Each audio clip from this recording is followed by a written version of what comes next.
Hello National 5, it's Mr. Neil here. In this video we are going to be continuing to look at software design and development, focusing in on loops and arrays. This video will focus on Python, but it will be relevant if you are using other programming languages too, as the main concepts are the same. So from the point of view for the SQA, we need to be able to describe, exemplify and implement 1D arrays.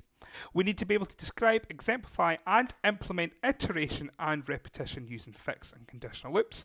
And we need to know about some standard algorithms, including input validation, running total within a loop and traversing a 1D array. So let's dive straight in and have a look at loops, and we're going to start by looking at fixed loops. So we need to be able to describe the purpose of a fixed loop, create a program that utilises a fixed loop, and create a program with a running total. So a fixed loop will repeat some code a set number of times, and that number of times will be specified by the user or the developer. And the command that we use in Python to do this is we use the for, counter and range concept. So for is a fixed loop. So you might hear some people refer to it as a for loop. And the 0 to 10 just tells Python that you want to start at 0 and go up to 10. So let's have a look at a program that might use a fixed loop. So Kintyre Academy have organised a challenge with Pitt and Weem High School. Each school picks their 3 fittest pupils and records the average time it takes them to do 50 press-ups. Write a program that asks for the 3 times and then displays an average. So let's head over to REPL and see how to do this program. Before we start, the total time that it takes all 3 people to complete the challenge is 0. Before we start entering information from the user, we have to assume it is 0. We can then start using our loop for counter in range 0 to 3. We can then ask for the time from each participant. So the time is going to be a float because we could have a point of a second, and then we're going to input and enter our message. We're then going to say our new total is the old total plus time.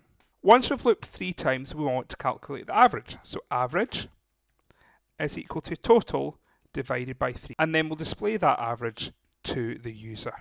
So we want the string of the average variable. So if I now run that, and I enter time in, 19.3 and 22.1. No idea if these times are realistic. And we get an answer. So there's a couple of ways we can make this more realistic or more readable or usable for the user. The first method is, here we're being asked to enter time, enter time, enter time. We can make it clearer what time we're wanting. So in this, our input statement, I'm going to split this up, and I'm going to use the string of counter, because remember we can only concatenate text and text, and I'm going to round the average. So now when we run this program, we're said enter time 0. Now why is it saying 0? Well, it's saying 0 because we've specified that we want it to say the counter, and our counter starts at 0. So it's really important that we keep our counter at 0, and why will become clear when we move on to arrays. So if you wanted to specify the number 1, because that's where humans start counting, we can just say we want to display the string of counter plus 1. So now when I run my code, I'm told enter time 1, so I can put in 17.1, time 2, 19.3, and time 3, 23.1, and I'm told that the average time is 19.38. So this program uses a fixed loop, but it also has a standard algorithm in it called a running total. And it's called a running total because when the program starts, we set the total to 0, and as we loop through the loop, we're constantly adding something to that total. So the total runs and changes throughout the program. So it's normal that with a running total that you use a fixed loop. Let's have a look at another program with a fixed loop. A teacher wants to know the number of pupils in her class who have passed the test. Create a program that will ask the teacher to enter the number of pupils in her class and the score for each pupil. The program should tell her the number that have passed. The pass mark is 50. Why don't you pause the video and have a go at writing this program yourself? Once you've written it, come back and I'll go through it with you. With this program, we need to state, before we start, how many pupils have passed. So I'm going to create a variable called pupil pass, and before we even start, it's 0. Now we don't know as a developer the number of students that the teacher has. So we're going to ask the user, the teacher, to enter the number of students they have, and then we'll repeat for that number of times. So we're going to say number of students, which is going to be an integer, and we're going to ask for number of students. We're then going to look for counter in range 0 to number of students. So this will repeat for the number of students that she has. We'll then say student mark equals input enter mark for student, and then we'll say plus the string of counter plus 1. This is where the brackets get a little bit tricky. It's there, and my end of my sentence. And then within our loop we have to write an if statement. So you notice that I'm indented still. So if the student mark is greater than 50, then we indent and we'll say that the pupil pass is equal to pupil pass plus 1. And then once we've finished our if statement, we go back and we go back, so we'll finish our loop. We'll then print a blank line and then print pupil pass. So if I now run this program, I'm asked for the number of students. If I now put 5 in, and I say the mark for student 1 was 23, 22, 78, 67 and 55, and I'm told that 3 students pass. If I run the program again, and this time say I'm going to go 8 students, and we'll get put the marks in for those 8 students, and we can see there is 3 there that have passed. Let's now look at conditional loops. So conditional loops are similar to fixed, but unlike a fixed loop where we know the number of times that a loop is going to repeat itself, with a conditional loop we do not know the number of times that it will repeat itself, or indeed if it will even repeat. So for that purposes we need to be able to describe what they are, use them, and also think about a term called input validation. So let's have a look at a program that uses a conditional loop. To access your Glow email, you must enter a valid email and password. If this email is invalid, you're told to try again. Create a program that will do this. Let's head over to REPL and see how this is done. First thing we're going to do with our program is we're going to ask for a username and ask for a password. Then this is where our while loop comes in. While the username is not equal to the one that we have on file, or the password is not equal to the one that we have on file, we want to tell that there is an error. And once we've told them that there's an error, we want to give them the opportunity to re-ask for their username and password. So if we now run this program, ask for the username, so let's put in a username, let's put in David63, and let's put in the password orange. So both these details are wrong. I'm told to try again.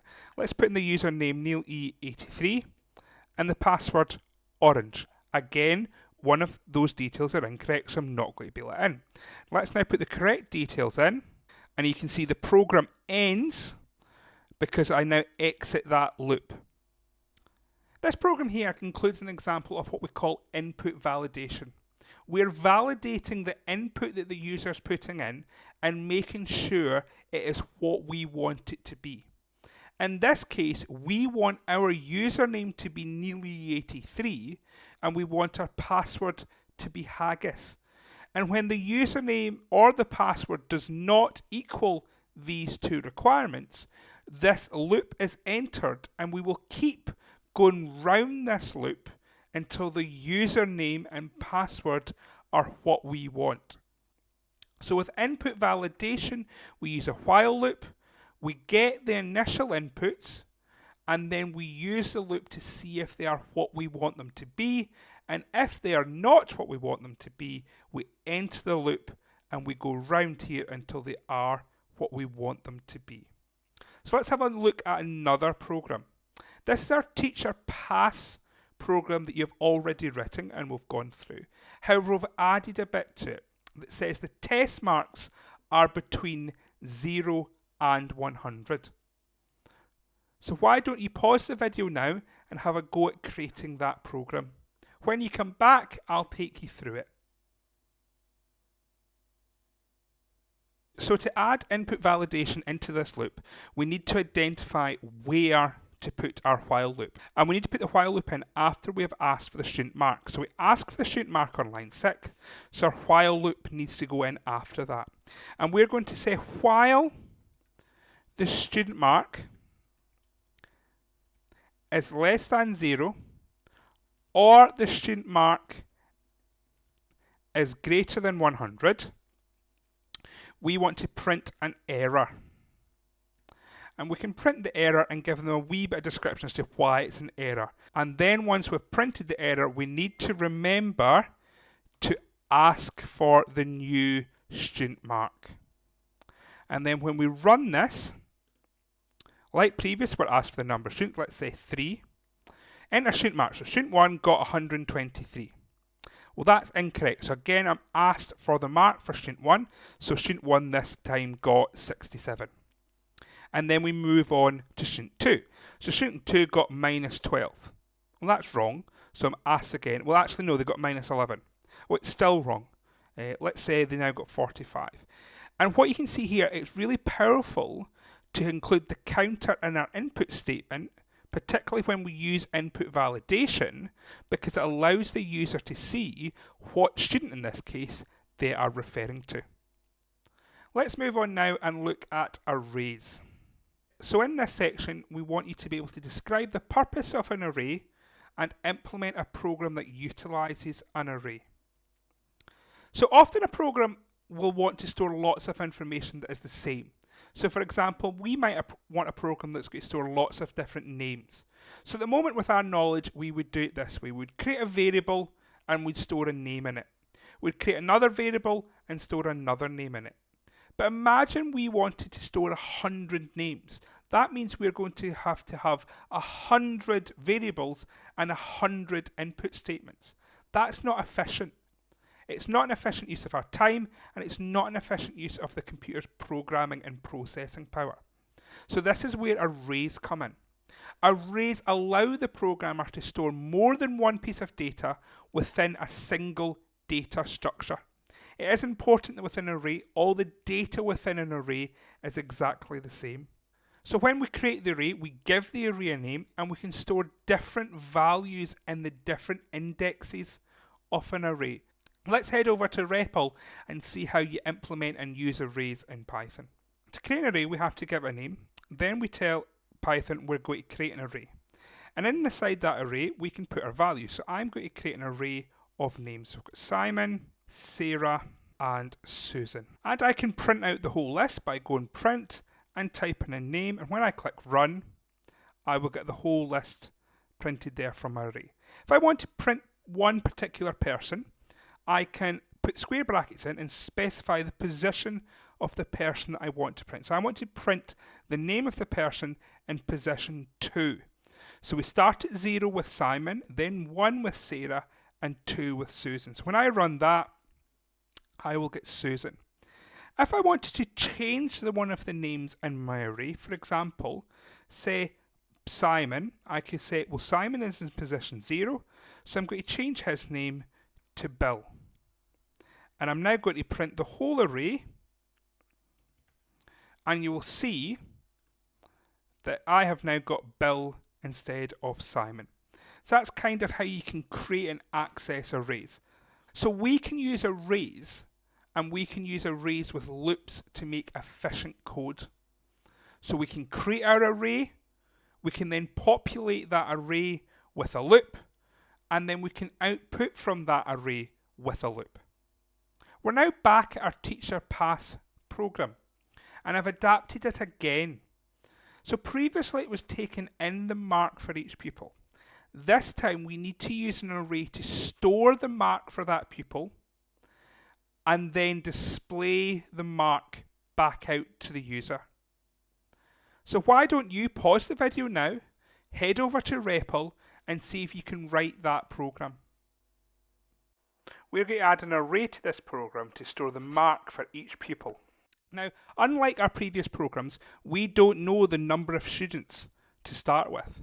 So we need to get the number of students, then we're going to create the array. So we're going to create an array called mark array, which is going to be full of integers, and we need there to be number of students places within our array. We're then going to get the student mark, we're going to validate the student mark, and then after it has been validated, we're going to add it to our array. So we're going to set mark array at the position counter becomes the student mark. So that's us inputting the information. We then need to print the results out.